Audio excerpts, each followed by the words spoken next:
नमस्कार। आज मैं फिर आपके सामने अपराध की एक और घटना लेकर आया हूं। आज के अपराध की घटना भी ब्लाइंड मर्डर्स के सीरीज की अगली घटना है। ब्लाइंड मर्डर्स की सीरीज में अब तक जो मैंने अपराध की घटनाएं बताई हैं, उन सब में शुरुआत में कोई ये बताने की स्थिति में नहीं था, न घर वाले और न ही पुलिस वाले, कि दरअसल अपराध किया किसने है। इसीलिए इसे अंधा कत्ल, ब्लाइंड मर्डर या जिसको वो कहते हैं कि अज्ञात हत्या कहा जाता है। आज का वाकया आगरा का है। तारीख थी 9 अक्टूबर 2015। मोहल्ला था आगरा का सुरेश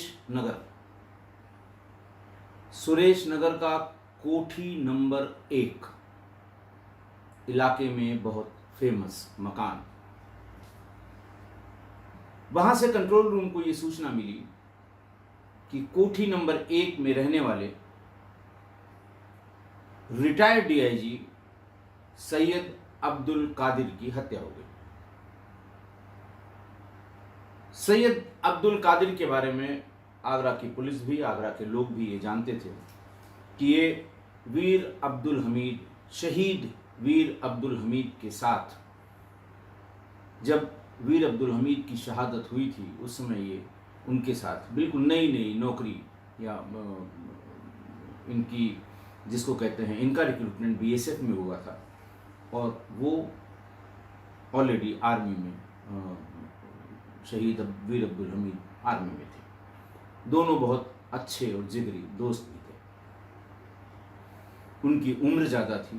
ये बिल्कुल नए बीएसएफ में गए थे और बीएसएफ के डीआईजी होकर ही ये सेवानिवृत्त हुए थे। जैसे ही कोठी नंबर 1 सुरेश नगर में रिटायर्ड डीआईजी सैयद अब्दुल कादिर की हत्या की खबर हुई, पूरा पुलिस प्रशासन वहां पहुंच गया। क्या एसएसपी, क्या डीआईजी, क्या आईजी, सभी मौके पर पहुंच गए। मौके पर मकान का सामान बिखरा हुआ था और गला दबाकर, बल्कि स्ट्रेंगुलेट करके सैयद अब्दुल कादिर साहब की हत्या हुई थी। बिखरे हुए सामान से ये लग रहा था कि जो डे लाइट हाउस रॉबरी होती है, हाउस रॉबरी करने वाले गैंग ने पैसे, गहने या बाकी किसी धनराशि के लालच में या उसको देखकर या उसकी सूचना पर कि यहाँ बहुत पैसा मिल जाएगा, घर में घुसे होंगे। कादिर साहब ने विरोध किया होगा और गला दबाकर उनकी हत्या कर दी गई। पुलिस ने उनके बेटे से, जो बाहर रहते हैं, उनसे संपर्क किया टेलीफोन से।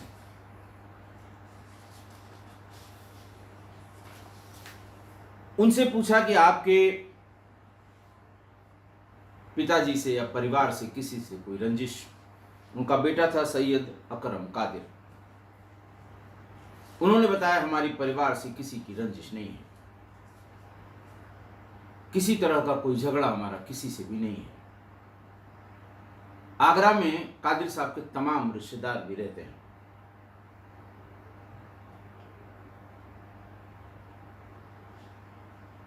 सारे लोग, ये खबर जंगल में आग की तरह फैल गई। सारे लोग उनके घर पे इकट्ठा हो गए। बातचीत के दरमियान या पूछताछ के दरमियान पुलिस को जानकारी हुई कि कादिर साहब यहां अकेले रहते थे। उनकी सेवा शुश्रूषा के लिए एक महिला, जो डोमेस्टिक हेल्प होती है, नसरीन उसका नाम था, नसरीन वहां रहा करती थी।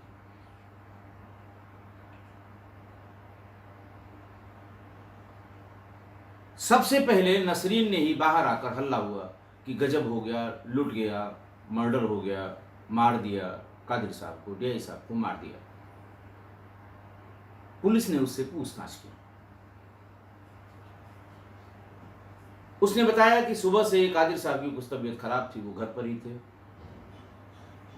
मैं फला सामान लेने के लिए बाहर गई थी, मुझे आने में वक्त लग गया। जब मैं पहुंची तो मैंने ये हालत घर की देखी। उससे पूछा कि तुम्हें जानकारी है कि कितना पैसा था या क्या यहाँ पे गहना था, कहाँ सामान रखा जाता था। उसने कहा साहब मुझे ये जानकारी है कि कादिर साहब अभी कुछ दिन पहले 2 लाख रुपए बैंक से निकाल कर लाए थे और मुझे ये शंका है कि शायद उन 2 लाख रुपए की जानकारी बदमाशों को होगी और उसी 2 लाख रुपए की लालच में बदमाश घुसे होंगे, इन्होंने विरोध किया होगा और इनकी हत्या हो गई। पुलिस बार बार उनसे यही सवाल पूछती रही, बेटा भी उनका आ गया। बहरहाल लाश का पंचनामा किया गया और पोस्टमार्टम के लिए उसे चीड़घर भेज दिया गया। पुलिस के लिए ये गंभीर प्रश्न था, चैलेंज था कि लुटेरे आए और एक शहर के सम्मानित व्यक्ति की हत्या करके चले गए, सामान भी लूट कर ले गए। धीरे धीरे उनका जो मोबाइल नंबर था उससे नंबर सीडीआर से निकाले गए कि किस किस के ज़्यादा संपर्क में थे। सारे नंबर इकट्ठा किए गए, फिजिकली वेरीफाई किया गया। 90% लोग उसमें उनके रिश्तेदार निकले। सबको बुलाया गया, एक एक करके सबसे डिटेल पूछताछ की गई। एक सीनियर ऑफिसर के नेतृत्व में पूरी टीम बनाई गई जिन्हें 5 भागों में विभक्त किया गया। अलग अलग काम सबको दिया गया, सीसीटीवी फुटेज निकालने का काम, सीडीआर निकालने का काम, लोकल इस तरह के क्राइम में जो लोग बंद हुए हैं उनको आइडेंटिफाई करने का काम, जेल में जाकर इसका पता करने का काम, जो ये ट्रेडिशनल तरीके हैं पुलिस के, ये सारे तरीके इस्तेमाल किए गए। लेकिन 3 दिन 4 दिन तक कतई पता नहीं लगा कि ये किसने किया, क्यों किया। लेकिन पुलिस ये मान के चल रही थी कि ये लूट के लिए की गई हत्या है। ये और शर्म की बात थी पुलिस के लिए कि लूट के लिए एक सम्मानित व्यक्ति, उनके बारे में यही था कि साहब ये वीर अब्दुल हमीद के साथी हैं और जो फैक्ट है वो ये है कि डीआईजी बीएसएफ सीमा सुरक्षा बल से वो सेवानिवृत्त हुए थे, सम्मानित आदमी थे, इसमें कोई शक शुबा नहीं था। पुलिस ने बैंक में जाकर इस नजरिए से कि अगर ये 2 लाख रुपए जिस दिन वो निकालने गए थे, क्या वहां पर बैंक से किसी ने इनका पीछा किया था, क्या बैंक में कोई इस तरह का संदिग्ध आदमी दिखाई पड़ा। सीसीटीवी फुटेज उस दिन की तमाम निकालने की कोशिश की गई, लेकिन पुलिस को वहां जाकर यह पता लगा कि सिर्फ 72,000 रुपए उन्होंने निकाले थे। 27,000 रुपए 5 अक्टूबर को और 45,000 रुपए 9 अक्टूबर को। 9 अक्टूबर की ही उनकी हत्या थी।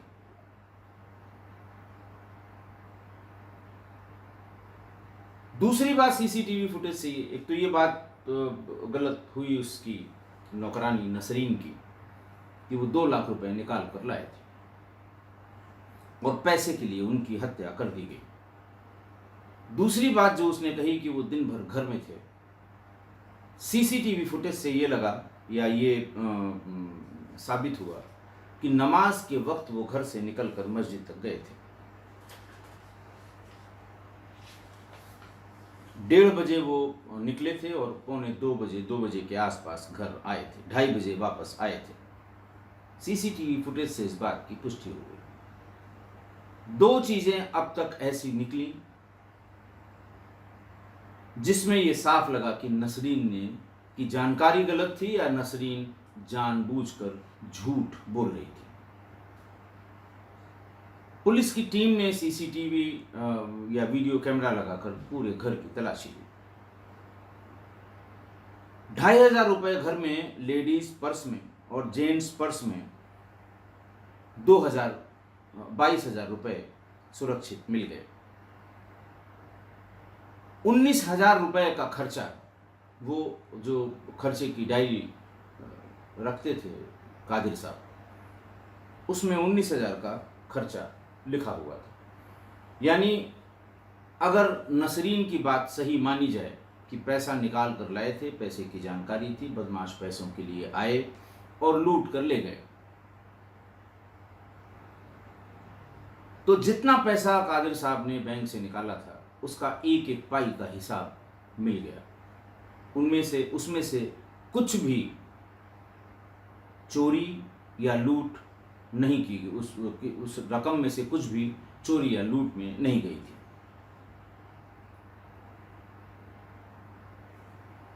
इन दो बातों के पता लगने के बाद उससे ये पूछा गया कि जब तुम आई, तुम्हारा ये कहना है कि हम 1.5 घंटे में आ गए, और सीसीटीवी के लिहाज से 2:30 बजे वो घर के भीतर आ गए थे, 1:30 बजे निकले थे और 2:30 बजे वापस आ गए थे। तुम्हारा ये कहना है कि इसी पीरियड में तुम सामान लेने गई थी, वो घर पे थे, और जब तुम लौट के आई तुम्हारे हिसाब से 2 बज रहे थे, और 2 बजे तुमने इनको इस अवस्था में देखा कि घर का सामान छितरा हुआ और वो मृत अपने कमरे में। इस बात पर, टाइम के इस कैलकुलेशन पर, पुलिस की इस पूछताछ में वो घबरा गई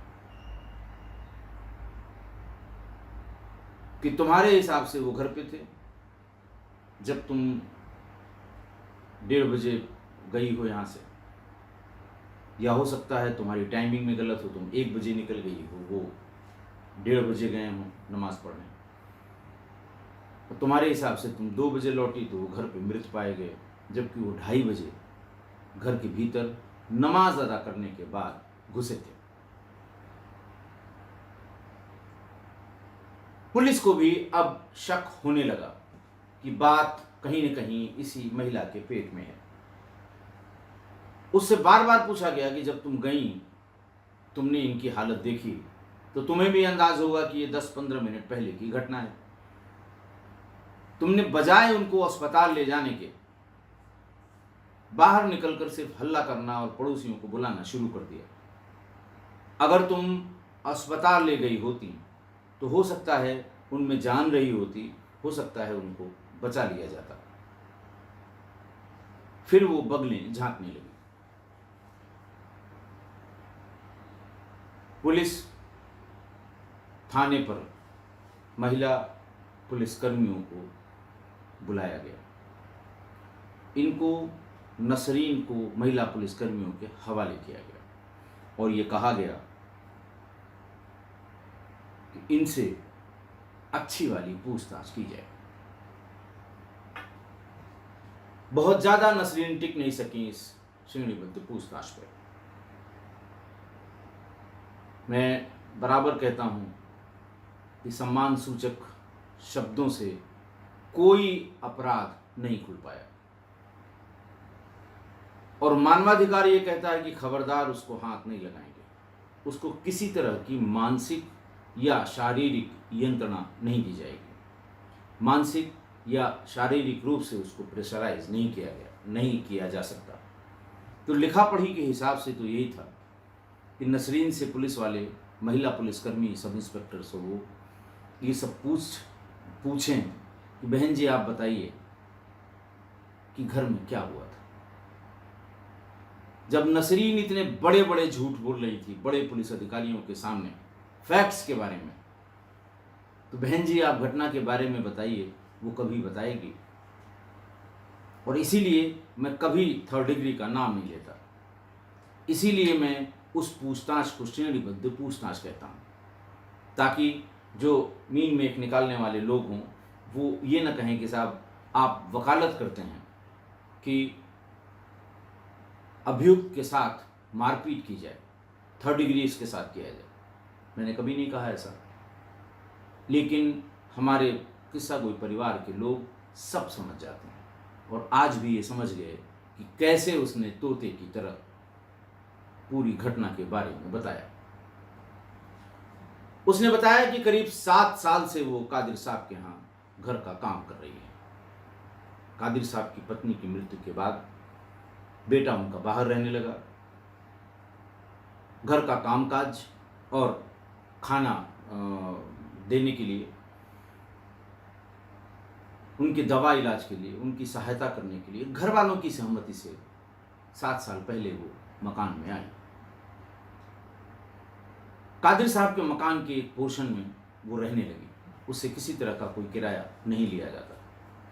2,500 उसकी पगार थी, 2,500 रुपये उसकी तनख्वाह थी, 2,500 रुपये उसका पारिश्रमिक था जो उनकी वो देखभाल करती थी। इस बीच में रिश्तेदारों ने ये बताया कि साहब करीब 3 साल बाद या 4 साल बाद वो रिश्तेदारों के साथ दुर्व्यवहार करने लगे। जब भी कोई रिश्तेदार कादिर साहब से मिलने, उनका हाल चाल लेने आता था, जो दूर से आता था, जिसको रुकना होता था, उससे आते ही पूछती थी कितने दिन रहोगे, तुम कब वापस जाओगे। उसको यह अधिकार नहीं था, लेकिन वो पूछने लगे। ऐसे अनजान लोग जो उनसे मिलने आते थे, या उनके जानकार लोग, मिलने वाले, उनके बैचमेट, उनको बाहर से ही कह देती थी बेटे के पास गए हैं। मोबाइल उनका अपने पास रखने लगी।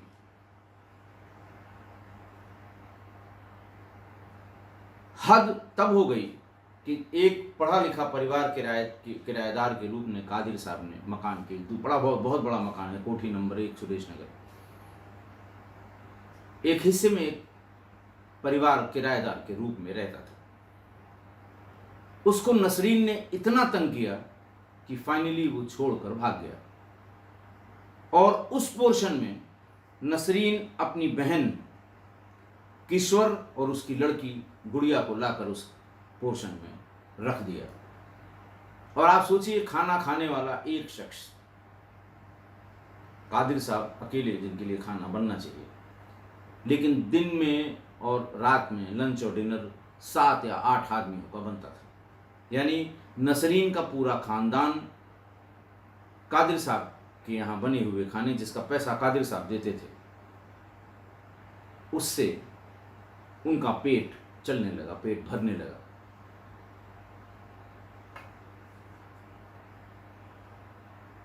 और जब ऐसा लगा, जब उसकी तमाम जातियां 7 साल में इतनी हो गईं और उसने अपने आप को अपने रिश्तेदारों में और मोहल्ले में ये कहना शुरू कर दिया कि मैं इस मकान की मालकिन हूँ, तब रिश्तेदारों के उनके होश फाख्ता हुए और ये बात धीरे धीरे कादिर साहब की जानकारी में लाई गई। लेकिन कादिर साहब बहुत उसकी शिकायत सुनने के मूड में कभी नहीं रहे। लेकिन जब सारे रिश्तेदारों ने मिलकर ये बात कही तो उन्होंने कहा कि आपको बहुत अच्छे लोग मिलेंगे। सब रिश्तेदारों के यहाँ कोई न कोई ऐसा आदमी है जो आपकी अच्छे से देखभाल करेगा, बहुत कम पैसे में करेगा, केयर करेगा, हम लोगों का दबाव उस पर रहेगा, हम लोग देखते रहेंगे, आप इसे फौरन हटा दीजिए। लेकिन कादिर साहब एक तरफ एक कान से सुनते थे, दूसरे कान से निकाल देते थे। आप समझ ही गए होंगे क्या रिश्ता रहा होगा कादिर साहब का नसरीन से। बहरहाल सीसीटीवी फुटेज, फ़ोन की सीडीआर, बैंक अकाउंट, बैंक की फुटेज, इन तमाम इलेक्ट्रॉनिक एविडेंस, और वो दुपट्टा, एक दुपट्टा वो अपना खाना वाना बनाते समय छोड़ देती थी किचन में, और उस दिन उसी दुपट्टे को किचन से लाकर कादिर साहब की गला घोंट कर हत्या कर दी थी, अकेले ही की थी। कादिर साहब इस बीच में अस्वस्थ थे। 2014 से वो थोड़ा परेशान थे। उनको हल्का सा जो पार्शियल पैरालिसिस होती है वो हो गई थी। डायबिटीज़ के पुराने मरीज थे। ढेर सारी दवाएं भी यही दिया करती थी।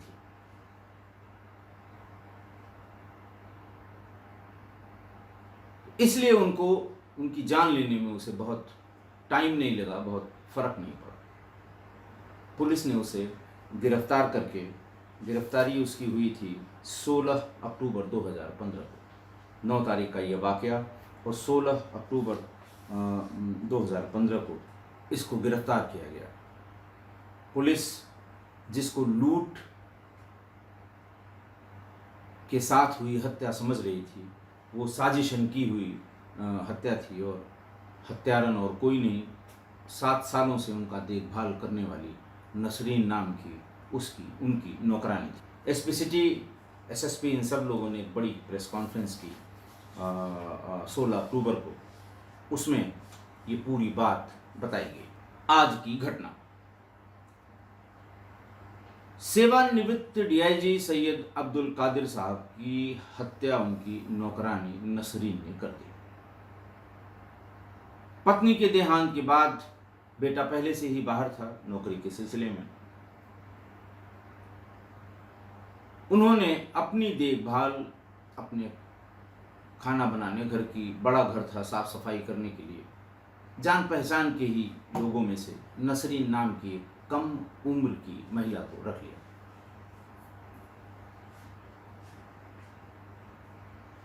साल 2 साल बाद ही रिश्तेदार शिकायत करने लगे कि बदतमीजी करती है।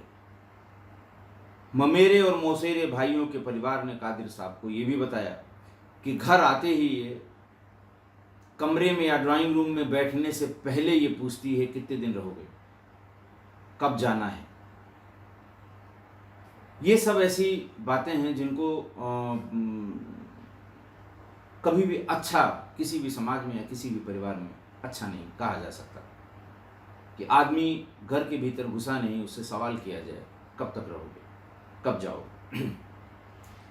दूसरी बात, रिश्तेदारों के जो बयानों में लिखा हुआ है कि जैसे अगर कोई बुजुर्ग आदमी उनके समय का, उनका मिलने वाला आया और नसरीन चूंकि 7 साल से उसे पता है कि कौन इनमें से तबीयत खराब है, कौन इसमें बिल्कुल ठीक है, अगर वो डायबिटिक पेशेंट है तो जरूर उसको चीनी वाली चाय देगी, भले वो एक सिप लेने के बाद उसे छोड़ दें। खाने में कुछ न कुछ मीठा जरूर देगी। सब्जी बनाएगी तो उसमें आलू और चावल, खाना बनाएगी तो आलू चावल जरूर होगा। और जिसके लिए ये पता है कि ये घी तेल इनके लिए बिल्कुल मना है, हार्ट के पेशेंट हैं, उनको जरूर झोंक के घी या तेल डाल के वो प्रिपरेशन बनाती थी। दिमाग देखिए, मैं इतनी बातें इसलिए बता रहा हूं, आप देखिए कि घर में रहने वाली, सेवा करने वाली एक डोमेस्टिक हेल्प ने कितना दिमाग लगाया।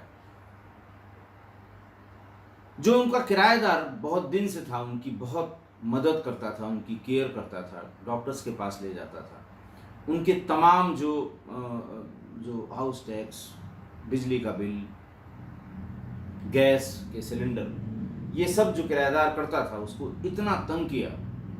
वो बेचारे कहते रहे कादिर साहब से, लेकिन कादिर साहब ने एक कान से सुना, एक कान से निकाल दिया।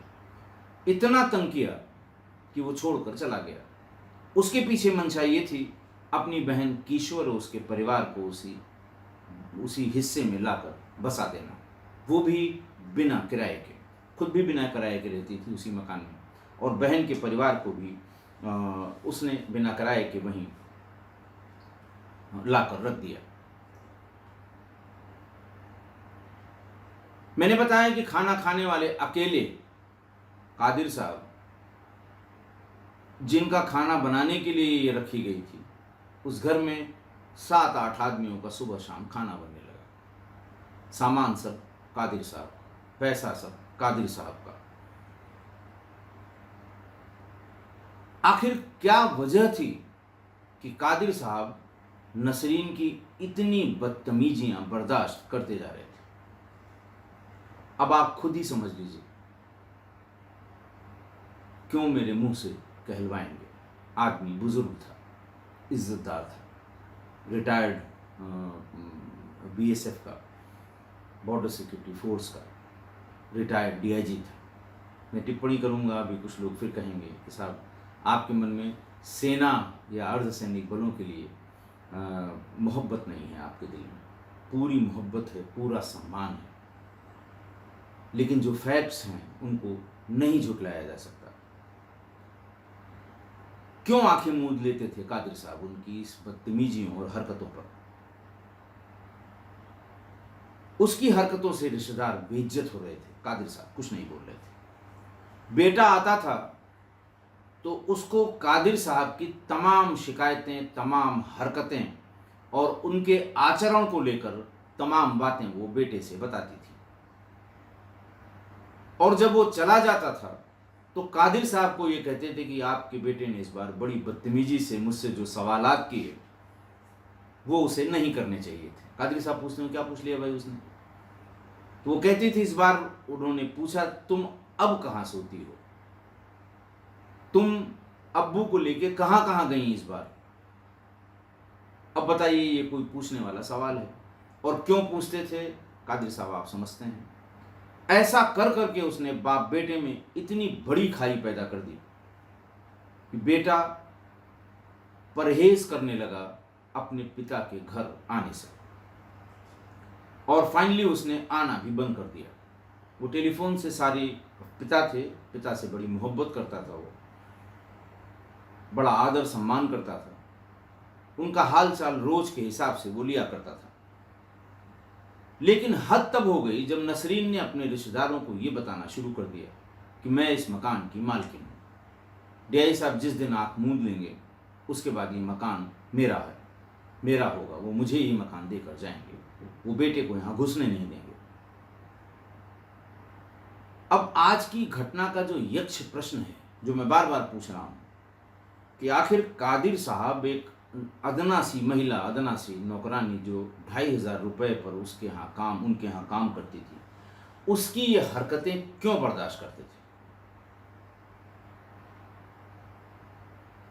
यही बात 16 अक्टूबर 2015 को एसएसपी ने जब प्रेस कॉन्फ्रेंस की थी तो अखबार वालों ने पूछी थी कि साहब आप बताइए कि आपको विवेचना में क्या पता लगा कि इन दोनों में क्या संबंध है। लेकिन किसी पुलिस वाले ने इसका कोई जवाब नहीं दिया। लेकिन हमारे सुधी श्रोता ये समझ गए होंगे कि क्या संबंध रहे होंगे, कि उन्होंने शायद बदनामी, अपनी इज्जत और बदनामी के डर से शायद अपने रिश्ते को ऑफिशियल नहीं किया था कि लोग क्या कहेंगे, लेकिन अनऑफिशियल उनका क्या रिश्ता रहा होगा या अंदाज लगा सकते हैं। हुआ यूँ था कि 2014 में ईद के मौके पे सारे रिश्तेदार इकट्ठा हुए, सभी मिलने आते थे, मुअज़्ज़िज़ आदमी थे और बड़ा रसूख था उनका, परिवार में सब लोग मानते थे। सब इकट्ठा हुए और सब ने इस बार मुखर होकर ये कहा कि देखिए नसरीन की जो हदें हैं वो अपनी हदें पार कर गई है। अब इसका हिसाब किताब करिए, इसको बाहर करिए, बहुत छोटी सी तनख्वाह में, बहुत कम पैसे में लोग आपकी सेवा कर लेंगे, हम लोग उपलब्ध कराएंगे, लेकिन अब इसे बाहर कर दीजिए। इसकी हरकतें ठीक नहीं हैं, इसका इंटेंशन ठीक नहीं है, इसकी बदतमीजियाँ परेशान करती हैं। इस पर बेटे ने कहा कि आप हम लोगों को जो हम कह रहे हैं, जो उसकी हमारी शंका है, हम सीसीटीवी घर में लगवा देते हैं, कमरों में लगवा देते हैं। उसके लिए उसने पेमेंट कर दिया। एजेंसी वाला जब घर पर सीसीटीवी इंस्टॉल करने के लिए आया तो गाली गलौज करके नसरीन ने उसको वहां से भगा दिया। और आप समझ सकते हैं कि ऐसा वो बिना कादिर साहब की सहमति के नहीं कर सकती थी। पता नहीं क्या कादिर साहब को समझा दिया कि उन्होंने कहा कि ठीक है तुम उसको भगा दो, कतई यहाँ पर सीसीटीवी कैमरे नहीं लगेंगे। इस घटना के बाद उनका बेटा सैयद अकरम कादिर वो अपनी पिता से जिद करने लगा। नया लड़का था, उसको भी समझने में देर नहीं लगी कि कुछ न कुछ गड़बड़ है। वो ये हर बार हर दूसरे दिन कहता था कि इनका हिसाब कर दीजिए, मैंने बात कर ली है, बहुत अच्छा आदमी रहेगा वहाँ पर, आपकी केयर करेगा, कोई दिक्कत नहीं होगी। लेकिन इस बात को टालते रहे कादिर साहब। फिर जब चारों तरफ से उनकी घेराबंदी हुई तो अगस्त 2015 में उन्होंने उसका हिसाब करना शुरू किया नसरीन का, कितना पैसा लिया, कितना पैसा खर्चा हुआ, किस किस को कितना दिया, कितना उधार के नाम पे लिया, कितना इलाज के नाम पर लिया, तमाम उसका जो हिसाब किताब था। 1 हफ्ते उनको लगे कादरी साहब को, लेकिन हिसाब किताब कर दिया। बेटे को बता दिया कि मैंने हिसाब कर दिया है, लेकिन नसरीन ने कहा है कि मुझे 1 महीने का वक्त दीजिए, मैं नई जगह ढूंढ लूँ रहने के लिए, परिवार बड़ा है मेरा, उसके बाद मैं चली जाऊँगी। क्योंकि उसे मिलना कुछ नहीं था, तमाम पैसा उसके ऊपर ही निकला था। 1 महीना बीत गया, 2 महीने बीत गए। जब काफ़ी टाइम हो गया तो बेटे ने फिर फ़ोन किया कि देखिए बहुत टाइम हो गया, इसको निकाल दीजिए वरना मैं आदमी भेज रहा हूँ, इसकी लाइट कटवा देंगे आदमी भेज के, तब ये जाएगी, ऐसे नहीं जाएगी। हालांकि बेटे के पार्ट पे बहुत कमी थी। जब उसको इस सारी समस्या का पता था तो वो खुद छुट्टी लेकर आता, 10-15 दिन रुक के इस समस्या का समाधान कर देता। लेकिन हर काम वही टेलीफोन से, समय की कमी, हो सकता है पत्नी उसके आने को तैयार न हो रही हो, कुछ भी हो सकता है, ये वही जानेगा। लेकिन उसे जो पर्सनल केयर अपने पिता की करनी थी वो नहीं हुई। जैसे उसने कहा कि हम आदमी भेज रहे हैं, कल वहाँ की लाइट कटवा दीजिए, तब ये जाएगी, ऐसे नहीं जाएगी। ये बात कादिर साहब ने नसरीन को बुलाकर कह दी कि भाई वो कल भेज रहा है, बेटा साहिबजादा कल आदमी भेज रहा है, तुम्हारे यहाँ की लाइट काटी जाएगी। तभी नसरीन ने दिमाग लगा दिया कि अगर कल तक इनका काम तमाम न हुआ तो मैं बेदखल हो जाऊंगी, जो मैं मालकिन समझ रही थी वो सड़क पर आ जाऊंगी। इससे ये समझना चाहिए कि एक महिला जो डोमेस्टिक हेल्प के लिए घर में आई है, उसको इतना महत्व देना और उसके जाल बट्टे में फंस जाना, ये कादिर साहब के लिए बहुत महंगा पड़ गया। उन्हें अपनी जान से हाथ धोनी पड़ी। अब अगर रिश्तेदारों की माने, किसी ने खुल के नहीं कहा, लेकिन रिश्तेदारों की माने, आस पड़ोसियों की माने, तो कादिर साहब का ये बुढ़ापे का इश्क था जो कादिर साहब की जान ले गया। नसरीन की या किसी डोमेस्टिक हेल्प की 1 गलती, 2 गलती, 3 गलती बर्दाश्त करनी चाहिए। अच्छे आदमियों की कमी रहती है। लोग नहीं चाहते कि उसके यहाँ काम करने वाला आदमी जो इतने दिनों से उसके यहाँ काम कर रहा है, उसे हम यूं ही निकाल दें। 1, 2, 3 गलतियां तो समझ में आई, लेकिन उसके बाद की गलतियां और बहुत बड़ी बड़ी गलतियां बर्दाश्त करना और उसे उस समय न निकालना, यह कादिर साहब की बहुत बड़ी चूक थी। किस्सा कोई परिवार के लोगों को यही कहूँगा कि घर में अगर बुजुर्ग हैं, बच्चे सब अपने अपने जीविकोपार्जन के लिए बाहर बाहर रह रहे हैं, तो नेचुरली उनकी हेल्प के लिए किसी न किसी को रखा जाता है। किसी भी डोमेस्टिक हेल्प को, महिला हो, पुरुष हो, लड़का हो, लड़की हो, रखा जाता है। लेकिन ये हमेशा दिमाग में रखिए, ध्यान में रखिए कि कभी बुजुर्गों को इन पर डिपेंडेंट न होने दीजिए। ऐसा न हो कि फिर उनको ये लगे कि अगर ये निकाल दिया गया, अगर ये चला गया तो मेरा क्या होगा। कभी उनको डोमेस्टिक हेल्प पे डिपेंडेंट मत होने दीजिए, नहीं तो वो मालिक बनने लगेंगे, कतई देर नहीं करेंगे।